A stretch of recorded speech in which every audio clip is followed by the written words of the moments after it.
Hello, I'm Steve. Welcome to the Patio Heat channel, where we create visual concepts of infrared heating as well as tips for outdoor comfort. Our one-on-one customer support helps you make the best decision for your applications. We strive to earn your business. Visit our patioheat.com website for sales and more information. Now let's get heating. All right, so here we have this residential application, and you can see here I have the structure built up here, but I don't have the post down here because I'm not quite sure how far out this goes. But mainly this customer is concerned about just heating up this area right here. I think specifically the couch area here. So let's go ahead and take a look at what dimensions I do have.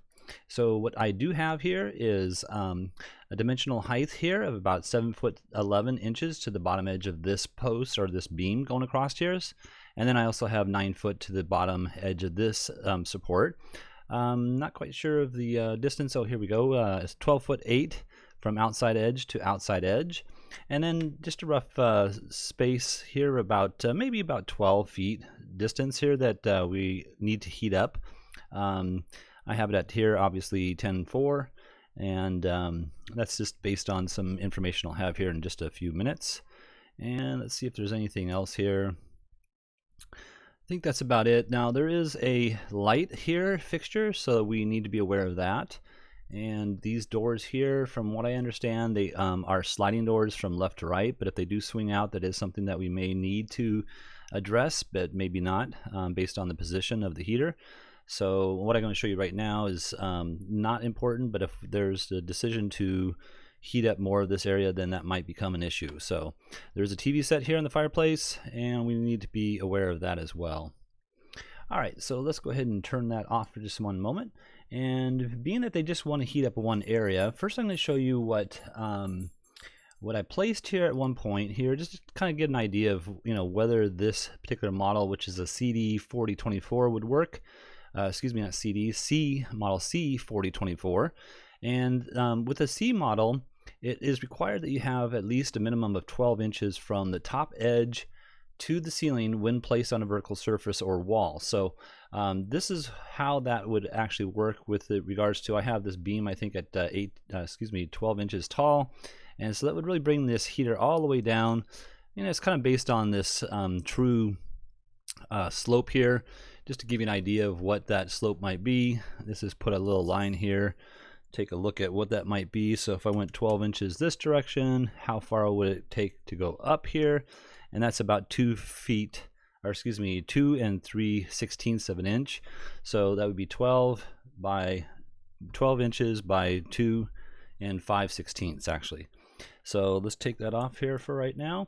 So with that slope, that's where it comes in that we need to have that heater down 12 inches, or this 12-inch beam going across here. So you can see that we're just at the bottom edge. This is a 6-inch bracket.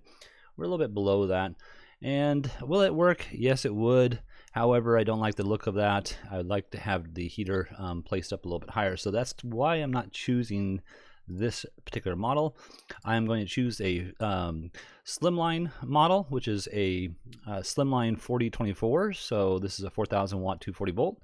And with that, we only need 6 inches of clearance. I'm at a 30-degree tilt. From straight down 30 degrees up, and you can see the footprint of heat here is fairly decent for this seating area. The seats, obviously might be back here a little bit to the right more than I have it, or maybe it's a little bit further. I'm not quite sure of that. I know they gave me some measurements, but I don't design couches and stuff like that, so I'm just giving you a kind of a ballpark figure of where that space might be.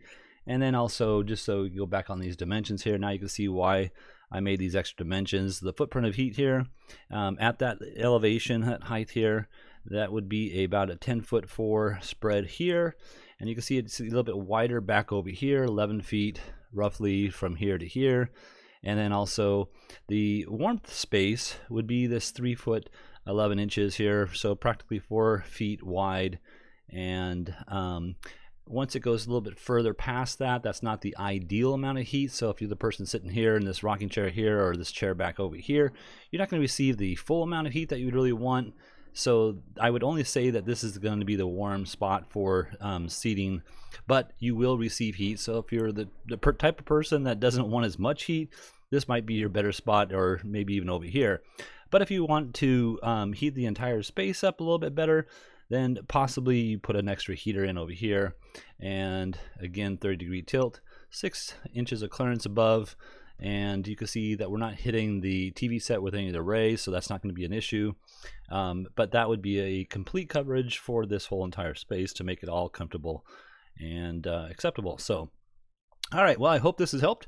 If you're looking for some assistance with your outdoor heating application, you would like us to review your plans, please send your information into designs@patioheat.com. I'm Steve, and kindly tap that like button. We don't advertise, we're not monetized. YouTube does not support us in any way unless we receive a thumbs up from you, our viewers. I appreciate that so much. Thank you. Have an excellent day.